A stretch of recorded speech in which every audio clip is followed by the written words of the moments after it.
El Ministerio Evangelístico y de Enseñanza, Vida para todas las naciones, recuperando el diseño original, presenta al maestro Mario Barroso. Doy las buenas tardes a todos ustedes. Hoy no vamos a poder firmar por causa de las circunstancias que les he planteado, pero hoy vamos a celebrar el 6º encuentro como Escuela de Formación Ministerial Vida para todas las Naciones.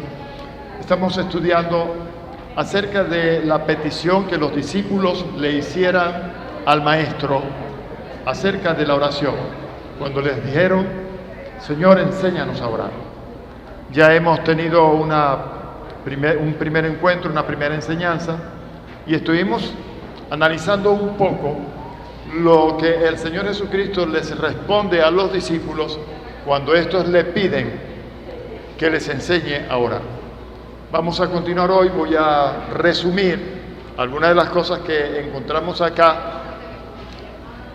Voy a resumir lo que el Señor les dice a los discípulos en esta oración del Padre Nuestro, como muchos la llaman, pero que no es tal cosa como una oración que nosotros debemos tener para repetir, sino que es un modelo de cómo se debe hacer la oración. Explicamos, y brevemente se los recuerdo, explicábamos que la oración del Padre Nuestro envuelve una serie de escenarios que nosotros todos debemos conocer. Ya hemos dicho que se les enseñó a los discípulos de Jesucristo que vivían bajo la ley. Aún no existía la iglesia, aún el Espíritu de Dios no había descendido sobre ninguno, ¿ok? Así que Jesús estaba hablándole a gente que todavía no vivía en el reino de los cielos.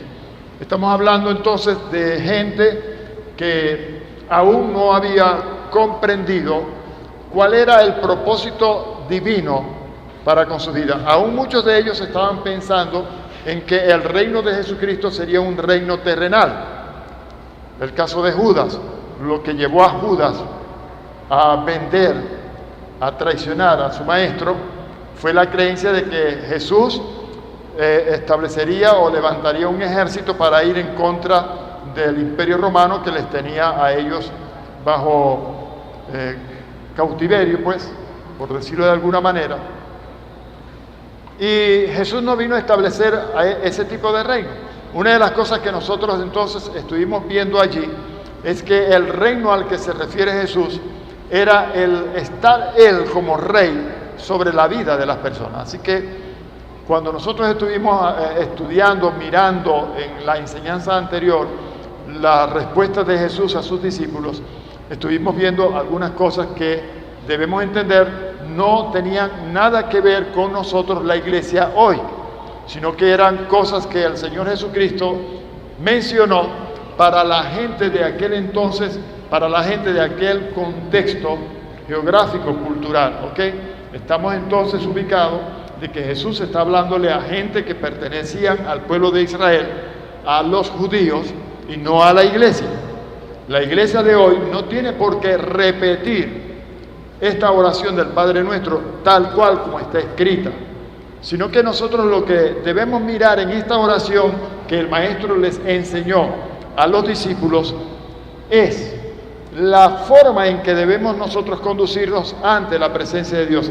Entiéndase, cuando ellos le solicitan al Maestro que les enseñe a orar, el velo del templo aún no se había rasgado, lo que quiere decir que la entrada o el acceso al lugar santísimo donde está nuestro Padre estaba cerrada para todos nosotros. Amén.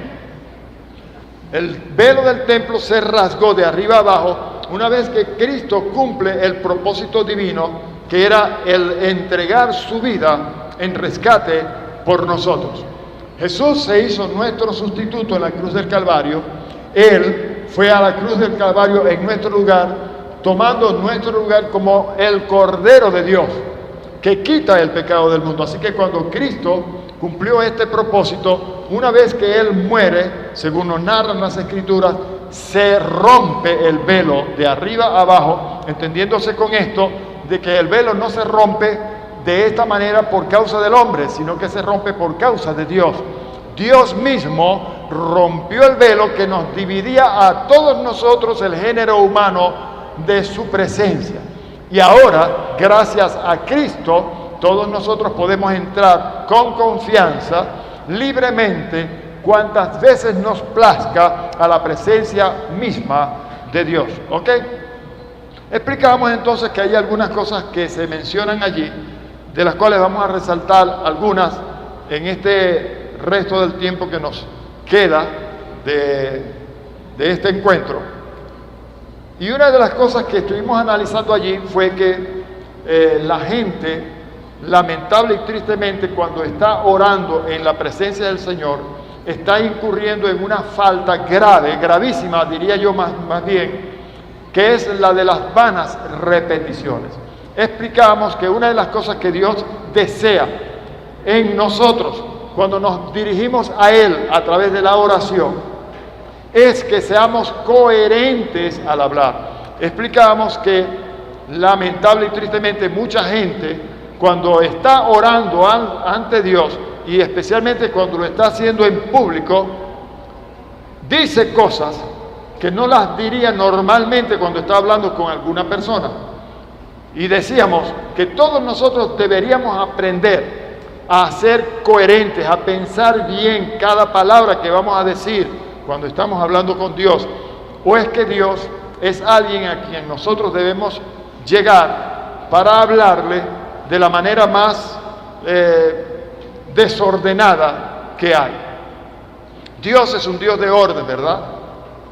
Pregunto, ¿cuántos creen que la palabra de Dios fue escrita de manera desordenada? Lo que Dios nos quiso decir a través de la inspiración a estos santos varones que Dios escogió para dejarnos la revelación de su persona, la revelación de Dios a través de la Biblia, ¿ok? Todos nosotros sabemos que todo lo que se escribió allí fue inspirado por Dios para que cada tilde, cada jota estuviera en su lugar justo. El Señor dice que ni una tilde ni una jota de la ley pasará antes de que todas estas cosas acontezcan. O sea, Dios pensó en cada palabra que había de ser escrita de una manera especial, ¿ok? Si Dios lo hizo así con nosotros, para que nosotros entendiéramos en su palabra todas estas cosas, nosotros deberíamos, por supuesto, proponernos a pensar muy bien cada palabra que le vamos a decir a Dios. Explicamos, y a manera de chanza lo decíamos, que hay gente que se para en el púlpito para dirigir, dizque, la oración a Dios en representación del pueblo, y comienza con una alaraca y una algarabía y a decir un bojote de cosas sin saber lo que está diciendo. Di que por inspiración. Miren, hermanos, usted cuando me oye orando a Dios, usted escucha a un hombre que está pensando bien cada palabra que va a decir. Y todos nosotros deberíamos ser así. Todos nosotros deberíamos aprender a que la palabra de Dios para nosotros fue clara. Nuestra palabra para Dios también debe ser clara. ¿Le parece? Cuando nosotros le hablamos a Dios, debemos hacerlo con claridad, con coherencia. Bien. Hay algo aquí que Jesucristo recomienda en la oración. ¿Ok? Y es que nosotros debemos recordar, cuando estamos orando, la naturaleza misma de Dios. ¿Cuál es la naturaleza de Dios? Es la naturaleza divina, la naturaleza del Rey. Cuando nosotros estamos llegando ante la presencia del Rey de Reyes y Señor de Señores, estamos ante la más alta autoridad que existe en el universo todo. Amén. Y que cuando nosotros vamos a esta máxima autoridad en todo el universo, nosotros debemos hacerlo con toda la reverencia, con toda la honra, con todo el respeto, con toda la coherencia de palabras que se debe tener ante tal alta majestad. ¿Le parece? Y no puede ser que en la iglesia del Señor todavía haya gente que ora y empieza y arranca y decir por qué Señor y empieza a repetir y a repetir. Hermano, es una oración sin sentido. Aunque Dios pudiera interpretar, porque Dios es omnisapiente, ¿verdad? Dios pudiera interpretar y entender lo que queremos decir. Yo me imagino que el Señor debe tomar muchas pastillas para no volverse loco muchas veces por las locuras que a veces nosotros como pueblo de Dios le elevamos a Él. Decimos una cantidad de cosas, hermanos, que ni siquiera nosotros sabemos qué fue lo que dijimos. Cuando yo hago una oración, yo procuro entender muy bien lo que voy a decir. Y más cuando lo estoy haciendo en representación del pueblo. Cuando yo estoy representando al pueblo ante Dios en oración, como sacerdote de Dios, debo tener sumo cuidado de cada cosa que vaya a decir. Y hermanos, esto quede de paso en medio de la explicación. Cuando usted tenga a una persona que lidera la oración, que representa al pueblo, que representa al grupo en la oración, usted no arranque también con una oración propia. Usted sencillamente siga la oración de ese instrumento, de ese líder, de ese sacerdote, de ese ministro, y dígale amén a lo que está bien. Porque si usted tiene a alguien aquí, mire, lo he visto muchas veces. Gente se ha parado aquí para decir barbaridades, dizque en oración, pero en medio de esas barbaridades el pueblo está diciendo amén. ¿Usted cree que yo abro mi boca para decir un amén cuando alguien está diciendo barbaridades de aquí, en medio de una oración o en medio de una predicación? Yo no digo un amén a cualquiera cosa que dicen desde aquí. Olvídese de eso. Tenemos que ser muy sabios y entendidos en todas las cosas. Cuando yo diga un amén, es porque esa persona que me está llevando ante la presencia de Dios en esa oración como representante, como líder, es algo coherente, es algo acorde con la voluntad de Dios. Imagínese usted que tengamos a alguien aquí que dice, Señor, porque si alguien no quiere hacer las cosas como mandamos aquí en la iglesia, entonces mándale un juicio, mátalo. Y la gente por allá de estúpida gritando amén. ¿Qué es eso? Porque muchas veces lo que se manda, lo que se ordena en la congregación no se ajusta a la verdad de Dios contenida en las Escrituras. Lo que está en las Escrituras, que es la verdad de Dios, tenemos que encontrarlo. Nos tiene que ser revelado. Amén. Nos tiene que ser revelado para nosotros saber que esa es la verdad de Dios. Porque como lo hemos dicho muchas veces, la Biblia, toda la Biblia, no es la verdad de Dios. La Biblia contiene la verdad de Dios. ¿Por qué lo digo? Porque en la Biblia habla el diablo. ¿Cuántos saben que el diablo habla en la Biblia? ¿Cuántos saben que demonios hablan en la Biblia? ¿Ustedes saben el endemoniado gadareno? ¿Ah? ¿Cuántos demonios había en él? ¿Ah? Legiones. Ustedes saben que en la Biblia habla una muda bestia de carga, una burra. ¿Ah? Y el Señor Jesucristo dijo que si nosotros no hablamos, hasta las piedras hablarían. Aquí en la Biblia hablan hombres impíos, hombres crueles, hombres descarriados. Por ejemplo, Eclesiastés. Hay mucha gente que toma el libro de Eclesiastés como la verdad de Dios. En Eclesiastés todo lo que se escribió no es la verdad de Dios. Porque el libro de Eclesiastés fue escrito por un hombre que, aunque fue el hombre más sabio de todos los hombres del mundo, Salomón, cuando escribió Eclesiastés estaba descarriado, pero súper descarriado. Tanto así que tenía 300 esposas y 700 concubinas. Pobrecito. Ni con toda la Viagra del mundo. Pero él escribió allí, comamos y bebamos, que mañana moriremos. ¿Eso es verdad de Dios? ¿Dios quiere que nosotros comamos y bebamos, que mañana moriremos? ¿Dios quiere que nosotros hagamos las cosas como las hizo Saúl, por ejemplo? ¿Ah? El profeta dijo, vale más la obediencia que los muchos sacrificios. ¿Por qué? Porque Saúl desobedeció a Dios y se rebeló prácticamente en contra de la autoridad de Dios que le había ordenado que acabase con todo. Hay muchas cosas en la Biblia que no son la verdad de Dios. Usted ve, yo no le puedo decir amén a todo lo que está escrito en la Biblia. Y yo no le puedo decir amén a todo lo que en las iglesias muchas veces imponen. Porque hay pastores en iglesias que dicen que si alguien llega 5 minutos tarde a la hora del culto y el Señor llega en ese momento, se queda y se va para el infierno. Eso es una mentira del diablo. Eso es una mentira del diablo. Es mentira que si eso sucede, alguien se vaya a quedar. Mire, hermano, el diablo ha metido dentro de las iglesias cada cosa que no tiene nada que ver con la verdad. Y mucha gente le dicen amén a esas cosas.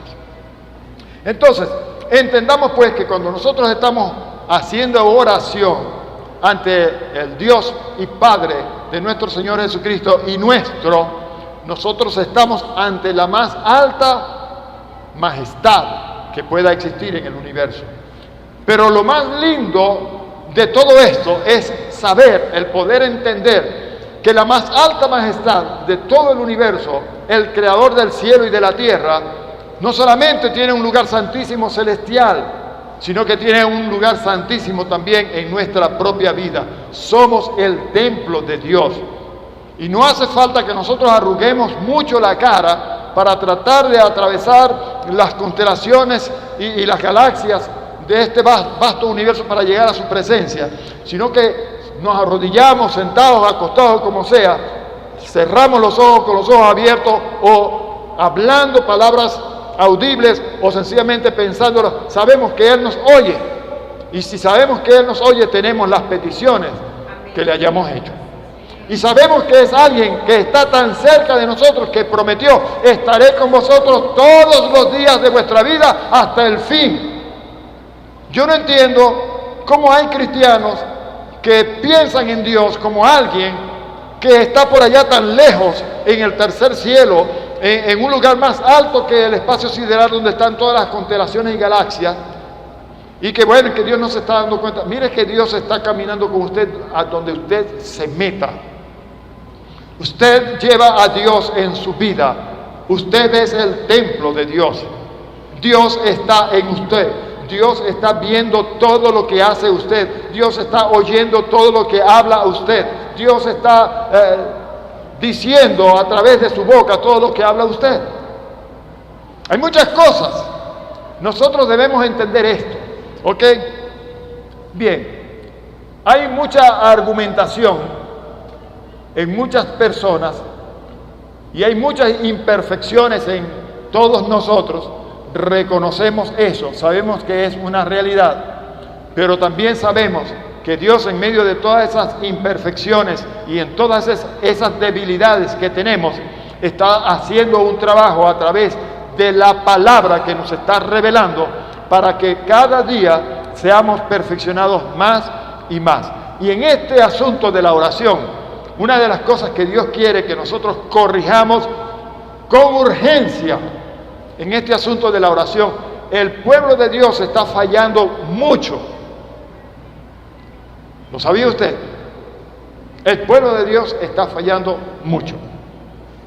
Oramos por cosas por las que no hay que orar. Hacemos peticiones de cosas por las que no hay que pedir. Hay cosas que ya Dios nos las dio y lo que tenemos es que tomarlas, son nuestras. Hay cosas que ya las recibimos y no tenemos que pedirlas, sino que tenemos que darlas. Yo no tengo que pedirle a Dios que sane a nadie, sino que yo tengo que entender que ya Dios me dio a mí la salud para que yo se las diera a los que la necesitan.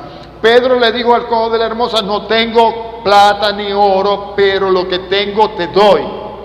Lo que tengo te doy. Y una de las cosas que nosotros debemos entender y saber es que tengo en el Señor. Amén. Yo no tengo que orar por enfermos. Hay gente haciendo oraciones por enfermos. Yo tengo la sanidad de parte de Dios para mi vida, y no solamente para mi vida, sino para todo aquel que la necesita. Entonces la oración mía no puede ser o no debe ser para esto. porque ya yo no debo pedir más por la sanidad. No, ya la sanidad es algo que Dios me dio y yo lo que tengo es que darla ahora. Amén. Bien. El Espíritu Santo es clave en esto de nosotros saber cómo orar, cómo conviene, cómo debemos pedir cuando hay que pedir, cómo debemos adorar cuando hay que adorar, en fin. Vamos a leer allá en Efesios capítulo 1, el versículo 3, un texto muy conocido por todos. Dice: bendito el Dios y Padre de nuestro Señor Jesucristo, que nos bendijo con toda bendición en los lugares celestiales en Cristo. Pero Santiago 1:17, mire lo que dice: toda buena dádiva y todo don perfecto desciende de lo alto, del Padre de las luces, en el cual no hay mudanza ni sombra de variación. Volviendo al tema que estábamos tratando antes de la enseñanza, cuando tuvimos una reunión administrativa, ¿será que el Dios que nosotros encontramos en estas escrituras es diferente al Dios que nosotros tenemos hoy en medio de las circunstancias adversas que estamos viviendo en nuestro amado país Venezuela? ¿Será que el Dios de las Escrituras es diferente al Dios que nosotros tenemos hoy como iglesia de Dios en Venezuela, donde hay esta inflación y donde hay tanto problema de tanta índole? No, es el mismo Dios. No hay mudanza ni sombra de variación en Él. ¿Qué es lo que está fallando en el pueblo de Dios, en nuestra relación con Dios? ¿Qué es lo que está fallando en nosotros? Porque no puede ser en Dios. ¿Qué es lo que está fallando en nuestras vidas, que está impidiendo que lo que Dios ha prometido y lo que Dios ha dado se haga efectivo en nuestras vidas? Hoy en día la gente está viviendo aquí en Venezuela una situación bastante difícil porque no hay efectivo.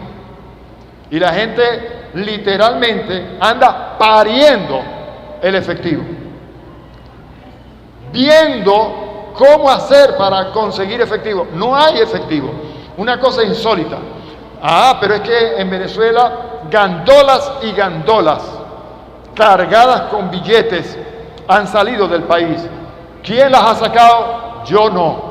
Se los puedo asegurar. Se los puedo jurar si usted quiere, pues. Se lo juro, yo no fui.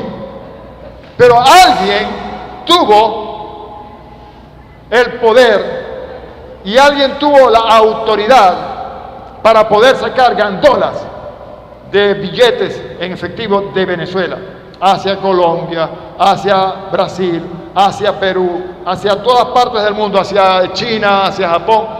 ¿Qué están haciendo con esos billetes? Yo no sé. Se lo aseguro, yo no sé. Pero en Venezuela no hay billetes, no hay efectivo. Ahora, hermanos, Dios nos dio a nosotros sus bendiciones, toda bendición, toda buena dádiva. ¿Nos las dio o no nos las dio? Sí, nos dio ya toda bendición.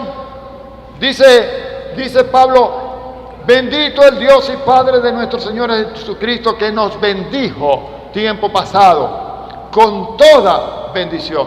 Pedro también lo dice allá en su carta en el capítulo 1, que dice: como todas las cosas que pertenecen a la vida y a la piedad nos han sido dadas tiempo pasado por su divino poder, pero dice mediante el conocimiento.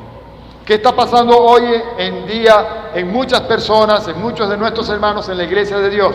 Lo que está pasando es muy sencillo. Uno, la falta de conocimiento, la falta de conocer las leyes del reino, están impidiendo que estas bendiciones se hagan efectivas en el bolsillo de mucha gente. Dos, ¿por qué mucha gente no recibe estas bendiciones o no las puede disfrutar? Bueno, sencillamente porque no está practicando la palabra de Dios. ¿Saben una cosa triste que está sucediendo en la iglesia de Dios en estos días? Gente está dejando de diezmar. Gente está dejando de ofrendar. Pero la palabra de Dios dice: probadme en esto, dice el Señor, escrito por Malaquías, allá en el capítulo 3. Probadme en esto, dice el Señor. Traed todos los diezmos al alfolí. Si yo no os derramaré bendiciones hasta que ¿qué? Sobreabunden. No solamente hasta que abunden, que es mucho, sino sobreabunden. Pero ¿cómo Dios nos va a hacer efectivas a nosotros todas esas bendiciones si nosotros estamos incumpliendo, faltando, pasando por encima, pisoteando las leyes del reino? ¿Verdad que sí? Hay cosas que están pasando en medio de la iglesia que están estorbando a Dios para nuestra bendición. Aunque ya nos las dio, aunque ya las tenemos en nuestro banco. A ver, ¿cuántos tienen una cuenta bancaria aquí? Levante la mano. ¿Cuántos tienen dos? Está bien, no, está bien. Con una basta. Usted tiene esa plata allí, ¿verdad? ¿Qué está pasando en Venezuela en estos días? Y tomemos esto como una ilustración porque vale la pena, es algo de nuestra cotidianidad. ¿Qué está pasando en Venezuela? Tenemos el efectivo, allí está nuestra plata, yo la veo en la pantalla de la computadora cuando me meto en la página y abro mi cuenta. Allí está mi plata, pero ¿por qué no puedo disponer de mi plata? ¿Por qué no puedo disponer lo que es mío? Pero yo sé que lo tengo, ahí está. ¿Qué hace falta entonces para que tú puedas disponer de tu plata que te pertenece, que es tuya, que está en tu cuenta? ¿Qué es lo que hace falta? Bueno, usted hace una transferencia, usted va a un punto de venta y pasa la tarjeta, o usted emite un cheque, y bueno, si no consigue efectivo, por lo menos usted está utilizando su dinero, que es suyo, de la manera o de la forma en que lo pueda hacer. Si no es de una forma, pero eso es suyo. Ahora, aquí en Venezuela la cosa está grave con esto. Ahora, hermanos, si nosotros hacemos las cosas a la manera de Dios, yo les puedo garantizar una cosa, y se los garantizo confiado en lo que la palabra de Dios dice. Si yo hago las cosas a la manera de Dios, yo les aseguro que las ventanas de los cielos se abrirán para su vida y las bendiciones del cielo serán derramadas sobre su vida, valga la redundancia todas las veces que lo diga. No solamente abundantemente, sino sobreabundantemente. Queremos que nos vaya bien, vamos a hacer las cosas a la manera de Dios. Bueno, hay muchas cosas, este no es el tema, hay muchas cosas que pudiéramos tratar al respecto, pero lo que queremos aquí, más que todo, hacer notar o resaltar en medio de la enseñanza, es que estamos tratando con alguien que sí es responsable. En nuestras cuentas, Dios no está haciendo las marramucias que muchos hombres que están en el gobierno hacen hoy día para hacerse del dinero de mucha gente, para enriquecerse ellos a expensas de aquellos que están en el pueblo y que no tienen el mismo poder y la autoridad que ellos ejercen. Pero el Dios con quien nosotros tratamos, el Dios a quien nosotros creemos, el Dios a quien nosotros servimos, Él sí es un Dios justo, responsable. Y si hacemos las cosas a la manera de Él, Él se encargará de hacer que nuestras finanzas fluyan porque tienen que fluir. Amén. Bien. Vamos a ver el punto de vista de Mateo en relación con esta oración del Padre Nuestro. Hay algunos punticos que los quiero resaltar, pero usted va a estudiar todo este capítulo, todo este punto aquí, y va a encontrar mucha revelación en ello. Hoy me llamó un hermano, finalmente pudo comunicarse conmigo por el problema que estamos teniendo con la comunicación aquí en Venezuela. Y me dijo, estoy leyendo, estoy estudiando la guía, hermano, maestro, me dice él. Me dice, hermano, yo estoy asombrado de tantas cosas que allí se enseñan y que yo no las sabía, me dice. Bueno, hermano, estas cosas vamos a recibirlas para ponerlas en práctica. Vamos a aprender y vamos a practicar. Una de las cosas que Dios quiere en todos y cada uno de nosotros es que seamos, primero, ¿qué cosa? Oidores de qué? Oidores de su palabra, ¿verdad? Pero ¿qué quiere más de nosotros que ser solamente oidores de su palabra? ¿Qué quiere más? Que seamos hacedores, practicantes de su palabra. Si Dios dice que ya Él nos bendijo con toda bendición espiritual, ¿qué hago yo entonces pidiéndole a Dios lo que ya Él me dio a mí? Cuando yo lo que tengo que sencillamente emitir el cheque, pasar la tarjeta, usar el punto de venta, hacer un cheque, espiritualmente hablando se aplica. ¿Me explico? Espiritualmente hablando, eso se aplica. Bueno, hermanos, vamos a actuar, pues, vamos a ser hacedores. Es necesario que el que se acerca a Dios crea que le hay y que es galardonador de los que le buscan. Es necesario. O sea, olvídate, si tú no crees, cuando te estás acercando a Dios, si tú no crees que lo que Dios dice en su palabra es la verdad y que ya Dios lo hizo para ti y ya Dios te lo dio y es tuyo y está en tu cuenta, si tú no lo crees y no lo practicas, olvídate entonces que recibirás cosa alguna del Señor. Amén. Bien. Desde el punto de vista entonces de Mateo, en el capítulo 6, de los versículos 1 al 15, donde el Señor también habla acerca de esta oración del Padre Nuestro, vamos a encontrar 3 ejemplos en particular que el Señor utiliza para enseñarnos una verdad bastante profunda y grande para nosotros. ¿Ok? Son ejemplos específicos con nuestra práctica, escuche bien, nuestra práctica de la piedad. Una vez yo me topé con esta palabra piedad en las Escrituras y me pregunté, Dios mío, ¿qué es piedad? A ver, ¿cuántos saben qué es la piedad? Porque Pedro escribió, como todas las cosas que pertenecen a la vida y a la piedad nos han sido dadas. Entonces yo me pregunté, porque lo que pertenece a la vida rápidamente lo entendí. Vida allí en el original, cuando se escribió esto en el griego, es zoe. La misma palabra que se utiliza allá en Juan 3:16, porque de tal manera amó Dios al mundo que ha dado a su único Hijo, para que todo aquel que en Él crea no se pierda, sino que tenga vida eterna. Esa palabra allí, vida, es la misma palabra zoe que se utiliza por Pedro allá en el capítulo 1 de su carta. Todas las cosas que pertenecen a la vida, al zoe, estamos hablando a la vida misma de Dios, la vida eterna, la vida misma que tiene Dios, que es la vida que tenemos nosotros ahora. Eso es la vida que Él nos dio, es la vida que recibimos de Él en Cristo Jesús, ¿ok? Pero dice, y a la piedad, o sea, las cosas de Dios nos pertenecen porque Él nos dio su herencia en Cristo Jesús. Y es un nuevo pacto que fue sellado bajo mejores promesas. Ya el testador murió, ya el testamento es efectivo, ya eso es nuestro. Ya Dios nos entregó a nosotros la herencia, es nuestro, amén.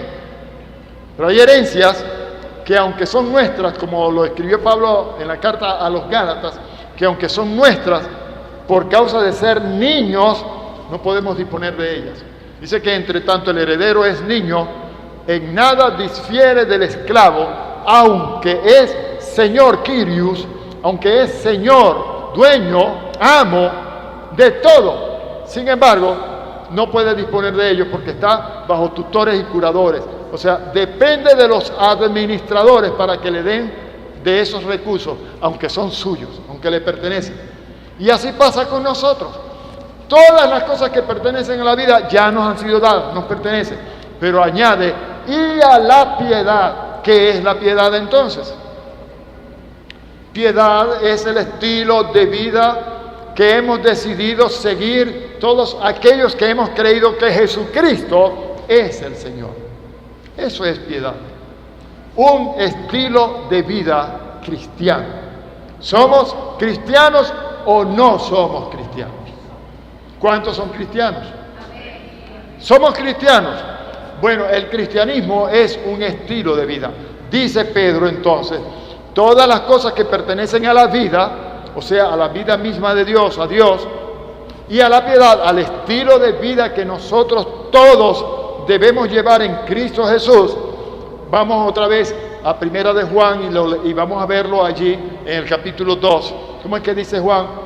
El que dice que permanece en Él debe andar como Él anduvo. Como anduvo Jesucristo, pues. Dios lo ungió con el Espíritu Santo y con poder, y Él anduvo haciendo bienes y sanando a todos los quebrantados de corazón. Amén. Haciendo bienes. Miren, hermano, qué difícil es hoy en día en la iglesia del Señor encontrar gente que haga bienes a los demás. La piedad es un estilo de vida, es andar como Él anduvo, es vivir como Cristo vivió. Él es nuestro modelo, es la persona que nosotros tenemos allí descrita en las Escrituras para imitar. Él es aquel a quien nosotros seguimos, por eso se nos llama cristianos. Se nos dice cristianos porque somos gente que ha decidido seguir a Cristo. Vivir como Cristo. Ok, entonces, nosotros pues, que somos cristianos, que tenemos un estilo de vida conforme a lo que Cristo nos enseñó, nosotros estamos llamados a vivir una vida de integridad. Dice aquí en los versículos 1 al 8, en una enseñanza que Jesús quiso darles previa al Padre Nuestro, dice que no seamos como quienes, como los hipócritas. Por allá lo escuché bien bajito. Como los hipócritas. Ok. Vamos a leer algunos versículos aquí, en Mateo capítulo 6. Y para resumirlo directamente de la misma palabra. Mire cómo dice: guardaos de hacer vuestra justicia delante de los hombres para ser visto de ellos. O sea, una de las cosas que debe haber en nosotros es que hagamos bienes, que nosotros estamos aquí para hacer bendición a todas las familias de la tierra. Pero lejos de esto ser una verdad en la iglesia del Señor de hoy, no estamos viviendo ese estilo de vida que se supone debemos vivir. Nosotros estamos viviendo un estilo de vida diferente. Miren, hermanos, a veces cuando alguien nos llega con una necesidad, lo hemos visto, lo hemos vivido, me cuento entre todos, que a veces llega alguien y en estos tiempos abunda la gente que está buscando ayuda de otros, abunda la gente que está pidiendo para comer, abunda la gente que está pidiendo para llevarle comida a sus hijos que tienen hambre, abunda la gente que está viviendo en harapos sin ropa que ponerse, abunda. Pero nosotros decimos, cuando alguien nos llega, no tengo, cuando sí tenemos con qué poder suplir, aunque sea en parte. A mí me ha llegado cierta persona cerca de la casa para decirme que le preste 200, 300 bolívares. Señor Mario, présteme 300 bolívares. Yo le digo, yo no te voy a prestar los 300 bolívares. Yo te voy a regalar 200 bolívares. Si puedo, tengo condiciones, le digo, yo te los voy a regalar los 300 bolívares. Hay una ley en la palabra que se cumple. El que al pobre da. A ver, ¿cuánto la conocen? A Dios presta. ¿Y qué pasa con esa deuda que Dios tiene? ¿Por qué? A Dios no le gusta deber. ¿Qué fue lo que Dios le prometió a Abraham? Y lo prometió a través de todo el hilo rojo de las Escrituras hasta nuestros días. ¿Para qué Dios se levantó este pueblo en el mundo? El que dice la Biblia que es su pueblo. ¿Para qué? para que nosotros seamos bendición a todas las naciones de la tierra, bendición a todas las familias de la tierra. Pero viene alguien con una necesidad. Es cierto, usted tiene razón lo que acaba de pensar. Yo lo oí, ya yo lo entendí, lo escuché. Sí, tienes razón. Es cierto que hay muchos sinvergüenzas que andan por allí pidiéndole, y no es para lo que te dice que están pidiendo, es para consumir en sus drogas y en sus borracheras y en sus cosas. Son unos mentirosos. Y para eso también la palabra dice que no nos debemos engañar por los incrédulos. Es también cierto que nosotros debemos pedirle al Señor siempre su guianza en todas las cosas. Cuando a mí me llega alguien que yo sé que es un mentiroso, que es un vulgar mentiroso, y me quiere engañar a mí que soy un siervo de Dios, un ministro de Dios, yo de una vez por el Espíritu discierno que es un mentiroso y le digo, no tengo dinero para regalarte. Sin vergüenza lo que me provoca decirle a veces, pero por respeto no lo hago. Pero me ha llegado mucha gente que me dice, hermano, mire, dejé a los muchachos sin nada que comer en la casa. Y el Espíritu automáticamente me dice, es verdad lo que te está diciendo. Espérame aquí, déjame ver qué te consigo. Y me aparezco y le doy algo que lleve para sus hijos. Amén. Entonces, mis hermanos, dice aquí el Señor, guardaos de hacer vuestra justicia delante de los hombres para ser visto de ellos. En cuanto a la oración se refiere, hay gente que ama el hacer lindas oraciones, tremendas oraciones, pero lo que más ellos tienen pendiente cuando hacen esta oración es qué está pensando la gente. Oye, la gente con esta oración que me disparé, la gente está viendo en mí a un hombre bien espiritual. Incluso he conocido gente que luego de que se han bajado del púlpito le han preguntado a otros que estaban debajo, ¿qué tal estuvo la oración que hice? ¿Ustedes no han conocido gente así? ¿Qué tal estuvo la oración que hice? Poderosa, mano. Esa oración que hice yo movió los cimientos del cielo porque sí, ¿verdad? Mucha gente cuando ora hacen esto. A quien menos está llegando esa oración es a Dios. Porque lo que consiguió esa persona con esa oración que hizo fue solamente conmover el corazón de los que estaban allí presentes, menos a aquel a quien se le debía llevar la oración, que es a Dios. ¿Les parece? Bien, vamos a ver qué dice Jesús aquí acerca de esto. Dice, de otra manera no tendréis recompensa de vuestro Padre que está en los cielos. No pasó nada, no sucedió nada, no hubo respuesta. ¿Qué carajo? Disculpen la palabra. ¿Qué carrizo? Está más suave. Puede tener respuesta una oración que fue hecha no a Dios sino a los hombres. Bueno, que te respondan los hombres, pues. ¿Qué es lo que querías? Que te dijeran que hiciste una tremenda oración. Ah, sí, te hiciste una oración. Bueno, enorgullécete, pues, porque hiciste una tremenda oración a los hombres, no a Dios. Bien, el Señor está enseñando esto aquí. Dice que no tendrás recompensa de nuestro Padre que está en los cielos. Dice aquí, cuando pues des limosna, y esto es comparativo todo, cuando pues des limosna, cuando alguien te pide ayuda, dice, no hagas tocar trompeta delante de ti como hacen los hipócritas en las sinagogas y en las calles para ser alabados por los hombres. De cierto digo que ya tienen su recompensa. Eso, la alabanza de los hombres. Más nada. Cuando tú des una ayuda a alguien, hazlo callado. Nadie tiene que saberlo. Tú no tienes que decirle a nadie lo que hiciste. El que importa que sepa lo que hiciste es el que está arriba en los cielos, que Él no te dejará sin recompensa. Bien. Luego dice, mas cuando tú des limosna no sepa tu izquierda lo que hace tu derecha, para que sea tu limosna en secreto, y tu Padre que ve en lo secreto te recompensará en público. Qué tremendo y qué diferente es lo que hoy en día se hace en la iglesia de Dios. Qué diferente, ¿verdad?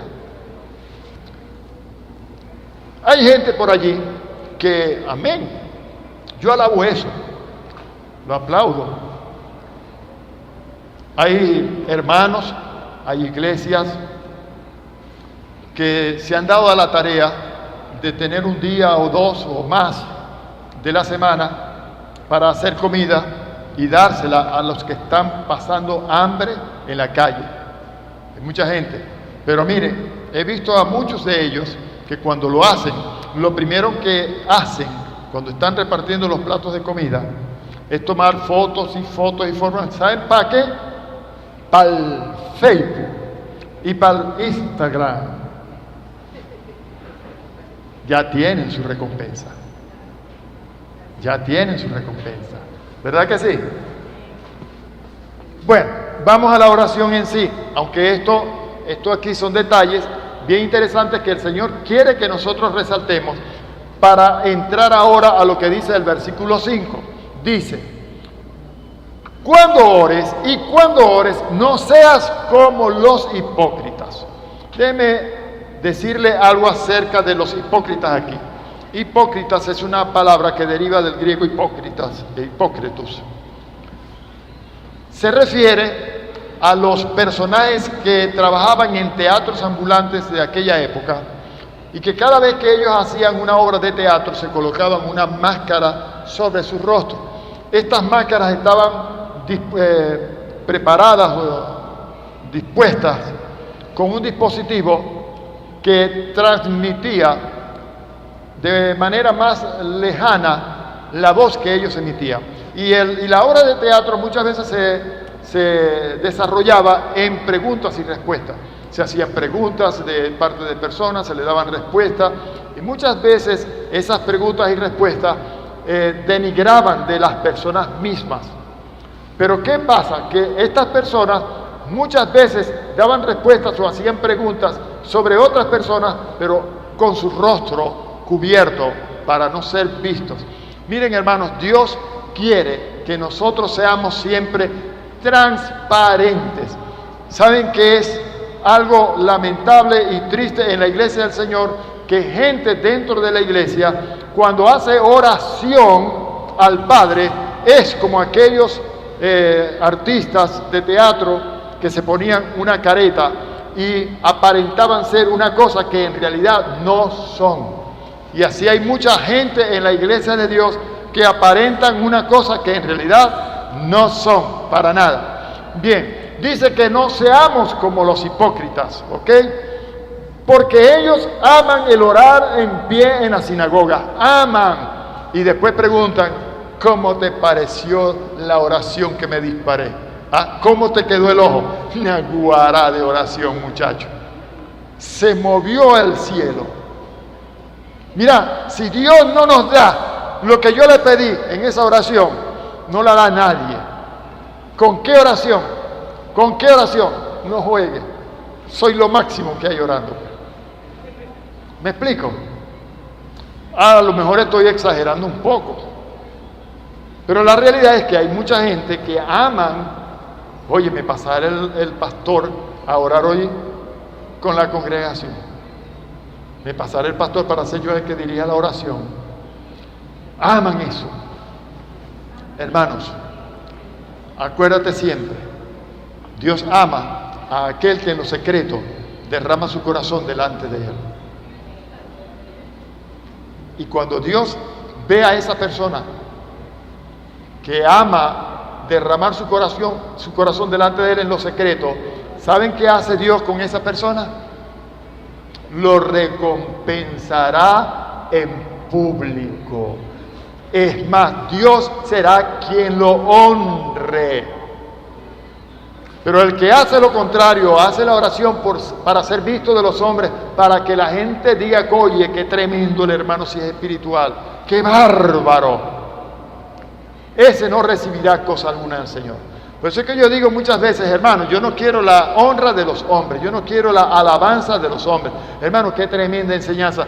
Está bien, no me interesa, para mí no me interesa. La alabanza es para ti, Señor. Esa gloria es tuya, Señor.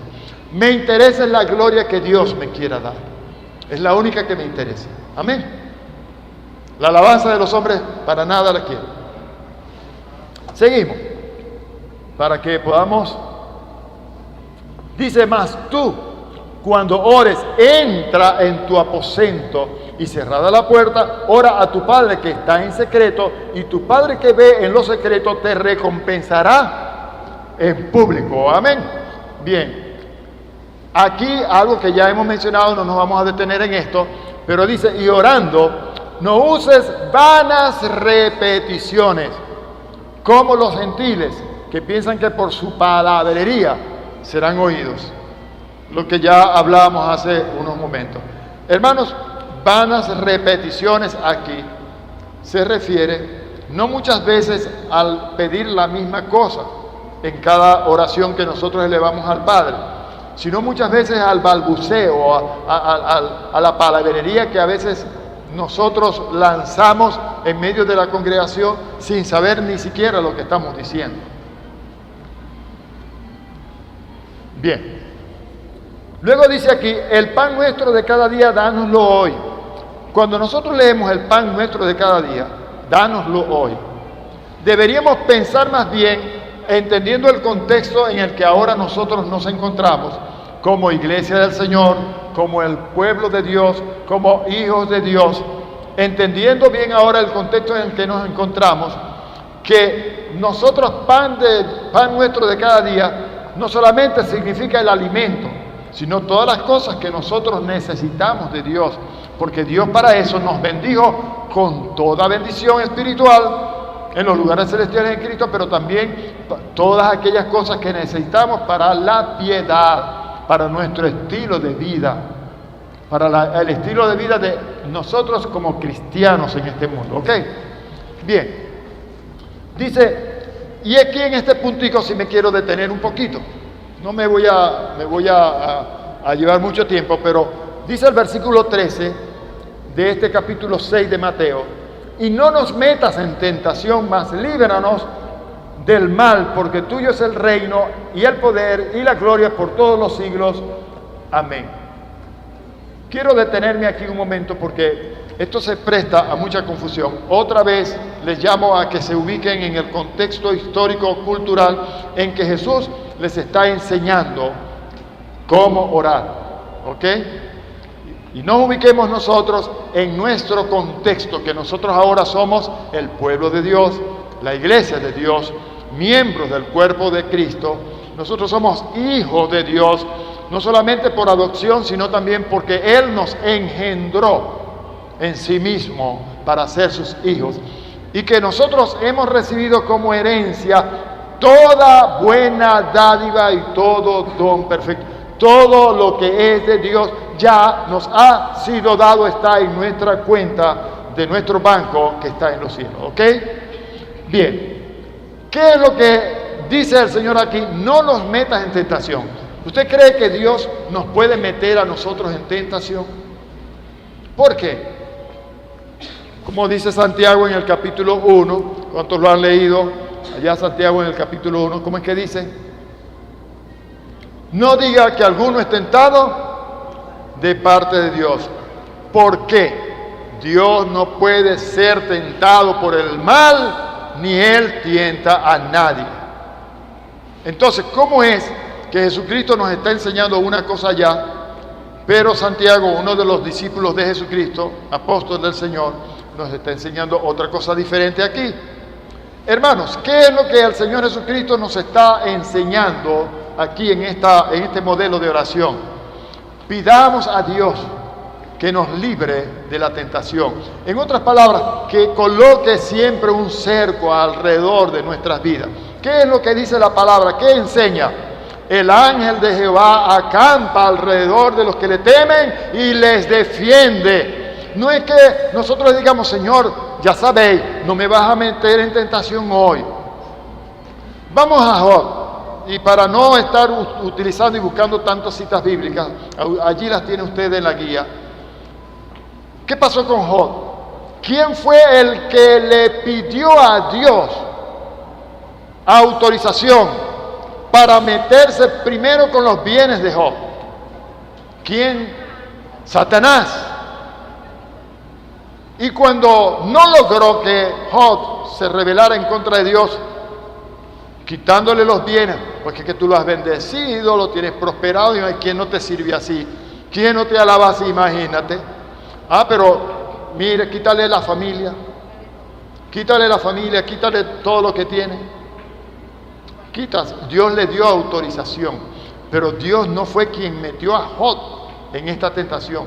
Dios le dio autorización. En el caso de Pedro, Jesús le dijo a Pedro: Satanás os ha pedido para zarandearos.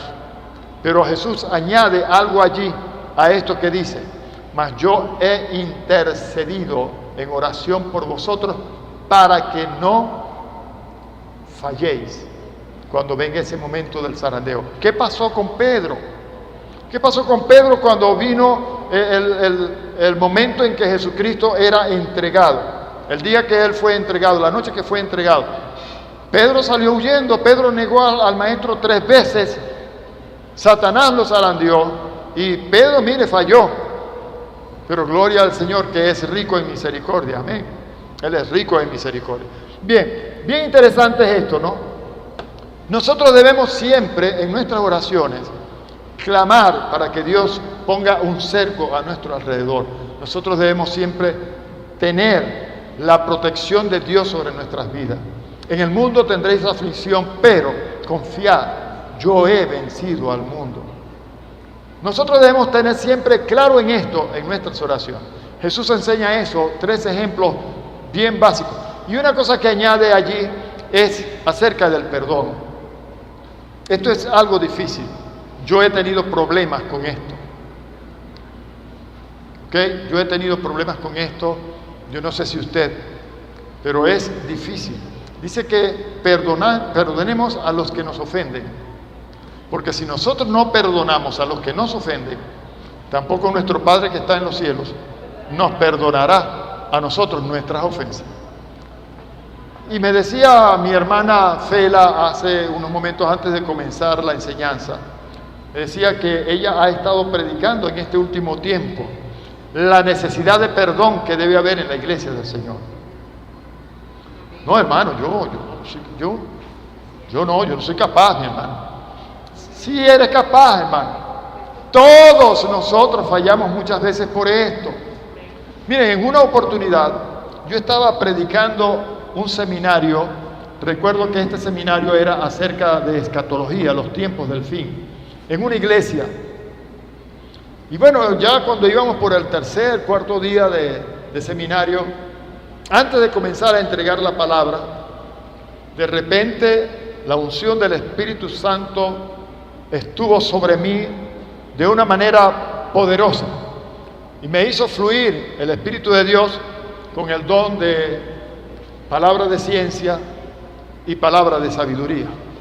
Y me reveló el Espíritu Santo de Dios una situación que estaba sucediendo allí en medio de 2 familias claves, pilares de la iglesia. Y el Señor me decía: llámales a que se perdonen en este día, porque si no lo hacen, entonces yo voy a tomar juicio sobre ellos. Así que yo hice el llamado. El Señor me muestra que hay 2 familias, pilares de la iglesia. Hermano, yo no había escuchado nada. Yo soy un predicador que llegó allí invitado, daba dando un seminario. Yo llegaba, pasaba, me sentaba en la silla donde se sienta el predicador, me pasaban al púlpito, terminaba y después venía y me iba a la casa. Yo no sabía nada ni estaba investigándole la vida a nadie. Pero le di exactamente lo que estaba ocurriendo en medio de estas 2 familias. Y el Señor me dijo: llámalos que pasen al frente y se pidan perdón hoy. Y estuve por varios minutos haciendo el llamado y nadie se levantaba. Entonces les dije estas palabras, por palabra de sabiduría, valga la redundancia, les dije estas palabras: debe ser que el Espíritu Santo de Dios que está en mí y que me ha dicho estas cosas, en realidad estaba equivocado. Debe ser que el Espíritu Santo de Dios estaba equivocado y Él no me ha dicho nada, sino que yo me estoy suponiendo estas cosas. Bueno, si es así, hermanos, entonces quédese sentado, pero aténgase a las consecuencias. Porque si no os perdonáis vosotros vuestras ofensas, tampoco vuestro Padre que está en los cielos os perdonará las vuestras. Qué importante, hermanos. Qué necesidad tenemos en la iglesia de hoy de que haya un genuino perdón. Yo necesito que haya en mi vida esto. Usted, cada uno de nosotros necesitamos esto. Tenemos que orar y pedirle a Dios que nos ayude en esta debilidad. ¿Le parece? ¿Sí? ¿Qué pasó? Me está preguntando, ¿qué pasó con las dos familias de la iglesia? Por fin, que yo digo, bueno, si no hay nadie entonces y el Espíritu Santo estaba equivocado o yo estaba equivocado, entonces quédese tranquilo, no ha pasado nada. Vamos a prepararnos entonces para la palabra. Y entonces se empezaron a levantar y pasaron las familias por parte del esposo de la pareja pastoral y por parte de la esposa de la pareja pastoral. O sea, los familiares del pastor estaban arrebravos con los familiares de la esposa del pastor, no con la pastora, sino con la esposa del pastor, porque ella sería pastora si el Señor lo hubiera llamado al pastorado, se hubiera preparado al pastorado y se hubiera sido consagrada para el pastorado. Entonces, las dos familias de los pastores, vamos a decir pastores pues para que no se pongan bravos, pasaron al frente y se abrazaron y se pidieron perdón y derramaron moco y lloraron y todas esas cosas y hubo perdón. ¿Y sabe usted qué pasó después que eso sucedió allí delante de la congregación? Hubo una manifestación poderosa del Espíritu Santo en toda la iglesia y Dios se manifestó poderosamente en la iglesia. Atamos a Dios para hacer cosas en medio de nosotros muchas veces porque no estamos practicando las leyes del reino. Todo lo que el Señor, y pudiéramos hablar muchas cosas más de lo que es la oración, ¿ok? Todo lo que el Señor quiere que nosotros sepamos. Vamos adelante. Hay algo que nosotros debemos entender entonces, que cuando nosotros estamos haciendo oración, olvídese de decirle Dios mío. Les voy a explicar brevemente aquí esto, que vale la pena que usted se quede con esta bendición. ¿Cuántas veces llamó Dios mío el Señor estando en la cruz a su Padre? Una sola vez. ¿En qué momento fue esto? En el momento en que él dijo, Dios mío, ¿por qué me has abandonado, desamparado? En fin, porque en ese momento es cuando el pecado del mundo fue puesto sobre él. Cuando el pecado del mundo fue puesto sobre Jesús, Dios, el Padre de Jesús, escondió su rostro de sobre él. A ver si entienden lo que le quiero decir. Pero del resto, ¿cómo le decía Jesús siempre a Dios? Padre. Ahora, nosotros como Cristo ante su presencia, ¿cómo nosotros debemos llamarle a Él? ¿Cómo dice Jesús que llamemos a Dios? Padre nuestro. Padre. Entienda, nosotros debemos tener conciencia de que Dios es nuestro Padre. Mire, hay tantos hermanos que llaman a nuestro Padre Dios. Es cierto, Él es Dios, qué tremendo. Sabemos que nuestro Padre es Dios, gloria a su nombre. Pero lo más tremendo es que sepamos que Dios es nuestro Padre. ¿Sí? Y que Él es un Padre que, como lo dice el Señor allá en Lucas, donde leímos anteriormente en el capítulo 11, ¿sí? ¿Cuánto más dará vuestro Padre que está en los cielos? Si vosotros siendo malos sabéis dar buenas dádivas a vuestros hijos, ¿cuánto más dará nuestro Padre a los que se lo pidan? Tremendo, ¿no? Entonces, qué interesante que nosotros tengamos esto bien claro. Seguimos adelante, hermanos. Gloria al Señor. Vamos a ver un puntico aquí. Hermanos, cuando dice el Señor, y no nos metas en tentación, allá en el versículo 13, no nos metas en tentación, ya estamos claros, Dios no es el que nos mete en tentación. Él puede permitir que venga la tentación. De hecho, Satanás tuvo la osadía, el atrevimiento de tentar al Hijo de Dios, a Jesucristo, cuando estaba allá en el desierto. No lo va a hacer con nosotros. Sí, pero lo importante aquí es que nosotros aprendamos a poner siempre un cerco sobre nuestras vidas. Miren, hermanos, cada vez que usted salga, usted encomiende su camino al Señor. Cada vez que usted salga, cada vez que usted pone un pie debajo fuera de la casa, cuando ustedes regresen. Hay un salmo, creo que es el Salmo 4, que dice que Jehová guardará nuestra salida y nuestra entrada. El Salmo 4 es 8. Sí, pero creo que el Salmo 4 también, ¿verdad? En el versículo 8, si no estoy equivocado. Y en paz me acostaré y así no dormiré, porque solo estoy. Okay. Cuando vamos a dormir, en paz me acostaré. Miren, cuando estamos durmiendo, usted no se crea que la cosa se queda quieta.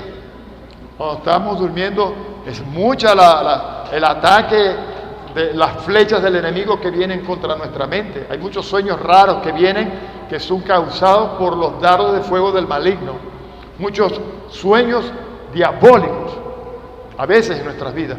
Por eso es que es tan importante que nosotros nos acostemos en paz, con la paz que solo Dios nos puede dar. Es muy importante que nosotros encomendemos a Jehová nuestro camino, que nuestra salida y nuestra entrada sean puestas en sus manos para que Él nos guarde. Amén.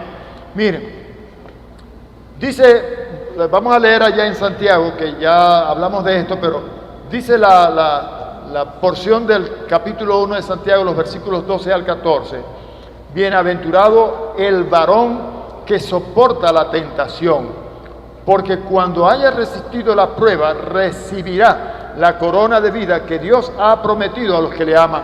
Estamos aquí hablando un pasaje que por su contexto nos hace entender que esa tentación sobre la cual nosotros soportamos es la que tenemos durante toda la vida, no de un momento en particular nada más, sino que estamos hablando de toda la vida. O sea, cuando llegue el final de los tiempos y el Señor nos levante para estar en su presencia, recibiremos la corona de vencedores, la corona de vida que Dios ha prometido a los que le aman. Amén.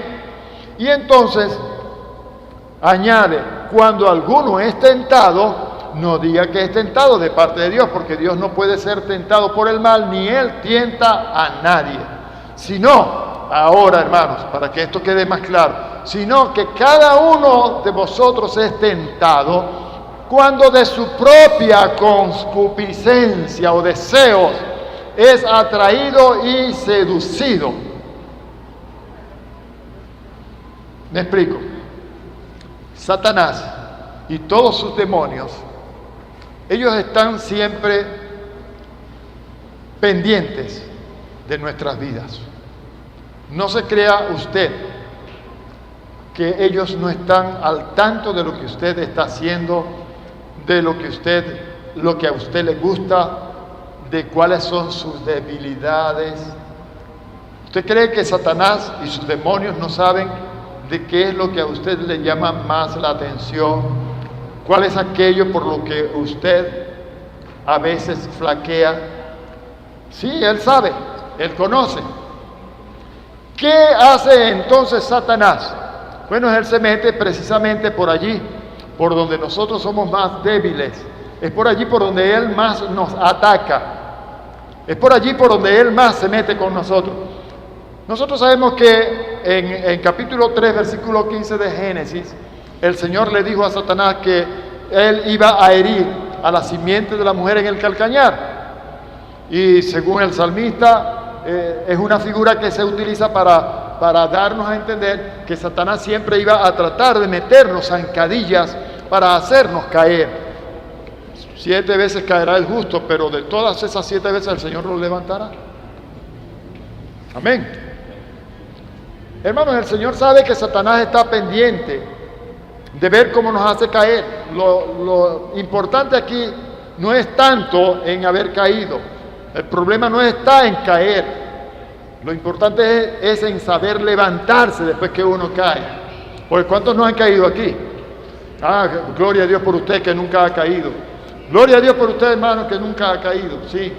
Nunca ha caído, ¿verdad? Nunca ha resbalado en una tentación. Usted nunca ha fallado. Bueno, alabo a Dios por eso. Pero todos los otros, los que estamos aquí, que sí hemos fallado y que sí hemos caído, Satanás nos da por allí por donde más nos duele siempre, por donde somos más débiles, por allí es por donde Él nos tienta, por allí. Entonces, ¿qué debemos hacer nosotros? Bueno, pedirle a Dios que Él nos libre de esa tentación. Señor, pon un cerco alrededor de mí. Señor, guárdame en mi salida y en mi entrada. Mira, Señor, las acechanzas del enemigo. Anda como un león rugiente buscando a quien devorar. Señor, líbrame. Amén. Dice que cada uno es atraído y seducido. Hermano, todos nosotros tenemos una humana naturaleza. Todavía, aunque ya somos espirituales, el Señor nos ha santificado, somos tan justos como Dios, nuestro Padre, es justo. Tenemos la vida misma que tiene Dios, nuestro Padre, la vida eterna. Somos gente con naturaleza divina y todo eso, el poder de Dios está en nosotros. Toda la autoridad en el nombre de Jesucristo está en nosotros. En fin, somos como Dios es, porque somos la imagen y la semejanza de Dios, sí, pero todavía estamos en un cuerpo de carne y tenemos un alma que todavía está llevando secuelas de la vida pasada y que todavía está trayendo tras sí esas secuelas. Todos nosotros, hermanos, todos nosotros arrastramos con debilidades que Satanás conoce y Él nos quiere hacer caer por allí. ¿Sí? Entonces, cuando alguno dice que está siendo tentado, no diga que es de parte de Dios. ¿Qué fue lo que dijo la mujer? Primero Dios le dijo a Adán, ¿qué has hecho? La mujer que tú me diste, ¿usted ve?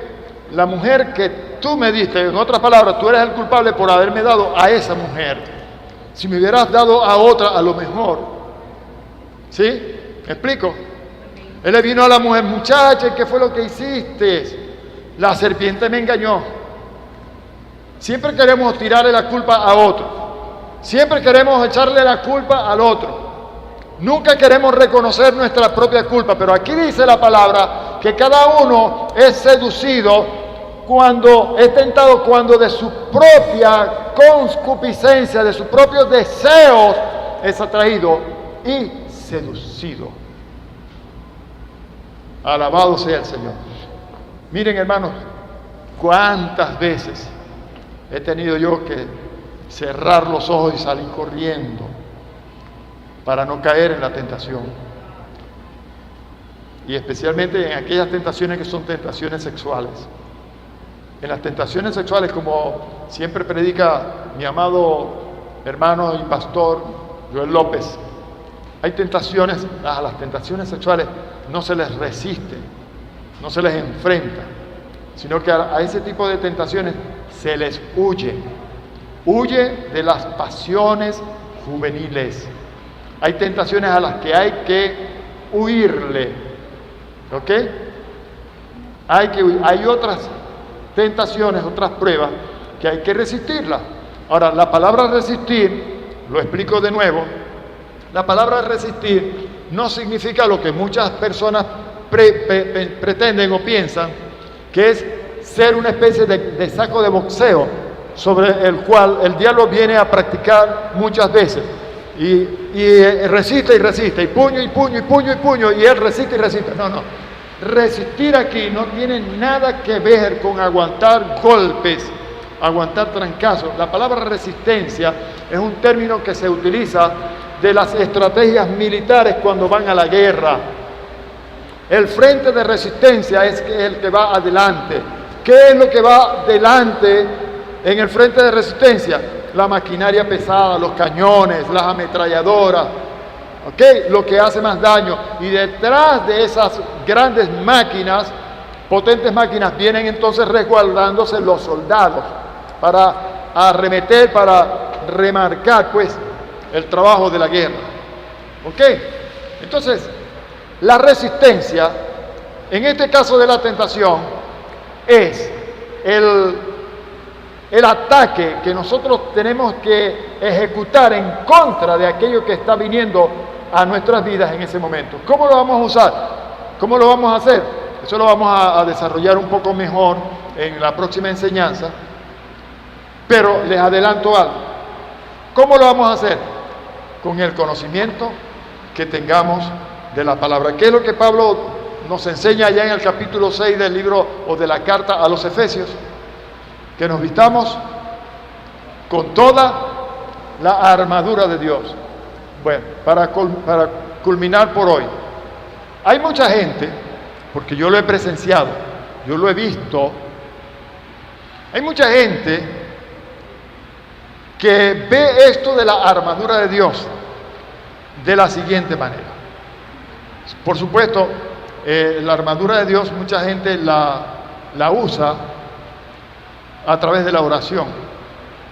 Hay mucha gente que va a salir o va a hacer un trabajo evangelístico o va a hacer un trabajo de lucha espiritual, etcétera, etcétera.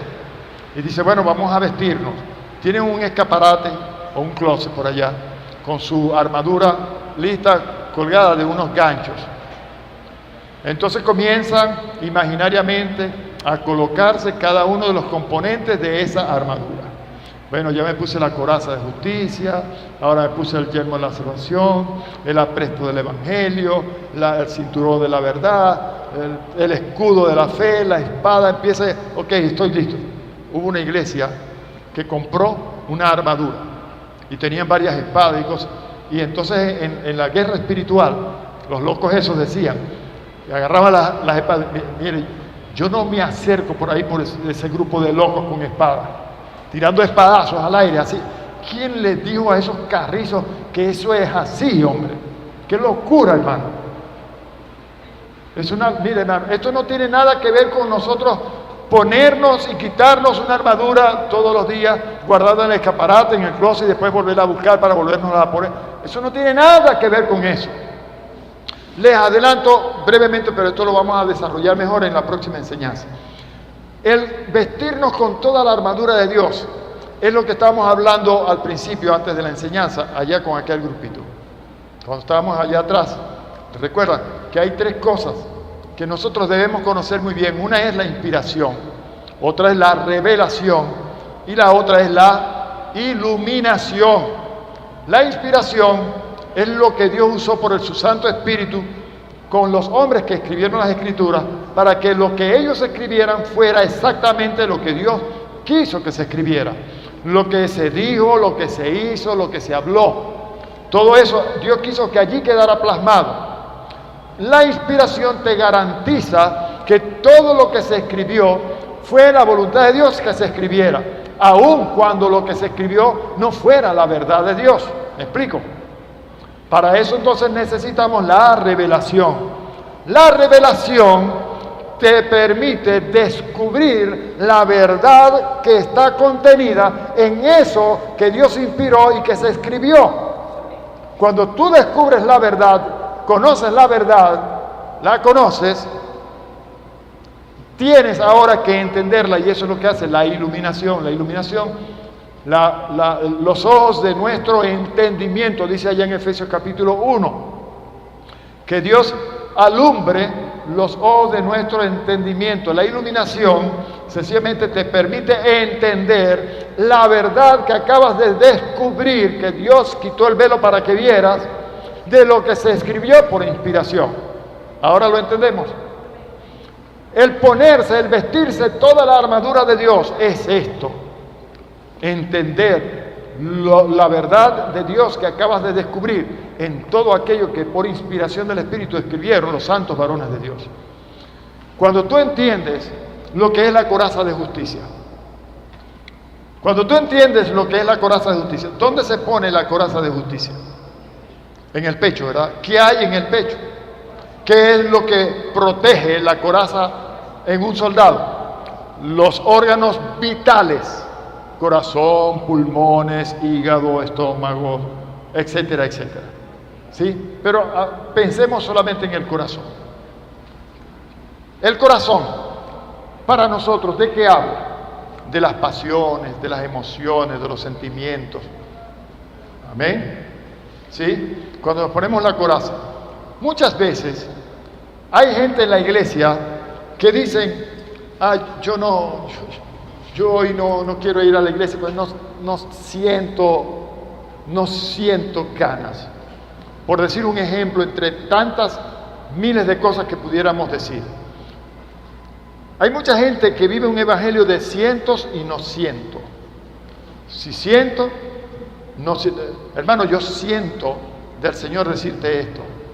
No, yo no le voy a hablar porque no siento el tener que hablarle. El sentir. Ok. ¿Dónde es que muchas veces el diablo ataca? En nuestras emociones. Cuando tenemos alguna tentación, cuando viene algún problema, alguna lucha. En las emociones hay mucha falla. Mira lo que dice el profeta: engañoso es el corazón del hombre, más que todas las cosas, y perverso. ¿Quién lo conocerá? Bueno, Dios conoce nuestro corazón. Dios sabe lo que hay en el corazón. Él no necesita que nadie le diga nada del hombre. Él conoce todo. ¿Sí? Pero la coraza de justicia sobre los órganos vitales en nuestra vida, en nuestro ser, es esto: al que no conoció pecado, estoy en 2 Corintios capítulo 5 versículo 21, creo que es, ¿no? Al que no conoció pecado, por nosotros lo hizo pecado, para que nosotros fuésemos hechos justicia de Dios en él. O sea, la misma justicia que tiene Dios es la justicia que tenemos nosotros. El diablo viene y te quiere hacer sentir, te quiere hacer creer que ya tú estás en muerte, que ya tú estás en pecado, que estás condenado, que te vas para el infierno, porque en un dado momento fallaste en alguna tentación, en alguna situación que se presentó, de esta o de aquella índole. ¿Me explico? ¿Sí? ¿Lo estamos captando? Entonces él viene y te ataca y te lanza los dardos y te hace creer que ya tú no eres merecedor de estar en la presencia de Dios porque fallaste. Y comienza el ataque del acusador y comienza a atacarte, a acusarte. Y comienzas a sentir: sí, la verdad es que yo no voy más para la iglesia, porque lo primero que la gente piensa o decide cuando comete un error y se desliza o falla es: no voy más para la iglesia, pero yo no soy digno. Yo no soy digno de estar en la iglesia. Yo caí en la tentación, yo fallé, yo pequé, etcétera, etcétera, etcétera. El escudo la coraza de la justicia es que tú te pongas eso sobre los órganos vitales, y cada vez que el diablo te venga con estos ataques a querer decirte que tú ya estás condenado, que tú no te vas para el cielo, que tú estás en el infierno, que tú no vales nada, que tú eres un traidor, lo que sea, tú le dices: no, un momentico, el Señor me dio vida eterna y en Cristo Jesús me hizo su justicia. Yo soy tan justo como Dios mi Padre es justo. Yo soy tan justo como Él, a pesar de que haya cometido este error. O un soldado, cuando está en la batalla, no recibe a veces un flechazo en un brazo. Un soldado muchas veces recibe una herida en el campo de batalla. ¿Deja de ser soldado porque fue herido? ¿O sigue siendo soldado? Sigue siendo soldado. Y si sigue siendo soldado, aunque está herido, ¿qué hace un soldado aunque está herido si se puede mover? Sigue combatiendo, hermano, sigue combatiendo. Después se sanará esa herida. Bueno, la coraza de justicia es entender esto por la palabra de Dios. Hermanos, no dejes que el diablo te engañe con ninguna acusación, con ningún juicio de estos que él sabe hacer, acerca de que ya tú no eres cristiano, ya tú no eres hijo de Dios, que tú estás en pecado, que fallaste, que te van para el infierno. No sea él mentiroso. Él es padre de mentira desde el principio. La otra cosa, por ejemplo, el escudo de la fe. con que podáis apagar los dardos de fuego del maligno. ¿Qué es el escudo de la fe? Bueno, la gente coge del armario, del escaparate, coge el escudo y se lo monta en el brazo. Estoy listo, pues. Y se pone a buscar al diablo, por dónde está el diablo para ponerle el escudo. El escudo de la fe. Ok. ¿Qué es lo que es el escudo de la fe? Hermanos, sencillamente, los dardos del fuego del maligno, ¿dónde operan? Los dardos de fuego del maligno operan en la mente. Cada vez que venga un dardo de fuego del maligno, esos pensamientos que él trae, ¿qué es lo que dice 2 Corintios capítulo 10? ¿Qué es lo que dice? Las armas de nuestra milicia no son carnales, sino poderosas en Dios para la destrucción de fortalezas. Fortalezas que se levantan muchas veces en nuestra mente, para que traigamos todos nuestros pensamientos cautivos a la obediencia a Cristo. Hermanos, el escudo de la fe es que nosotros nos apropiemos de la palabra. Se los explico. Le vino a Satanás, a Jesús allá en el desierto, capítulo 4 de Lucas, para tentarlo. Vino Satanás a Jesús y le dijo: si tú eres el Hijo de Dios. Esto de si tú eres el Hijo de Dios no es que Satanás estuviera poniendo en duda de que Jesús fuera Hijo de Dios. Él sabía que era el Hijo de Dios. Lo que está diciéndole sencillamente es: como tú eres el Hijo de Dios, mijo, tenéis 40 días pasando hambre por este ayuno, tenéis 40 días y 40 noches sin comer nada. Dile a esas piedras que se conviertan en pan. ¿Cómo usó Jesús el escudo de la fe ante este dardo que Satanás le estaba lanzando? Jesús le dijo: está escrito, está escrito. El escudo de la fe siempre debe usarse en lo que está escrito, en lo que la palabra de Dios dice que nosotros debemos creer. Entonces yo le digo: no solamente de pan vivirá el hombre, sino de toda palabra que sale de la boca de Dios. Padre, gracias te damos en el nombre de Jesús por tu palabra que ha sido puesta en esta mesa. Gracias por la inspiración, la unción de tu Santo Espíritu. Gracias, Señor, por todo lo que hemos recibido de ti en este día. Ahora nos disponemos a salir para nuestros hogares. Llévanos con tu paz y con tu bendición. Guárdanos en nuestro camino hasta entrar a nuestros hogares. Te lo pedimos en el nombre de Jesucristo. Amén.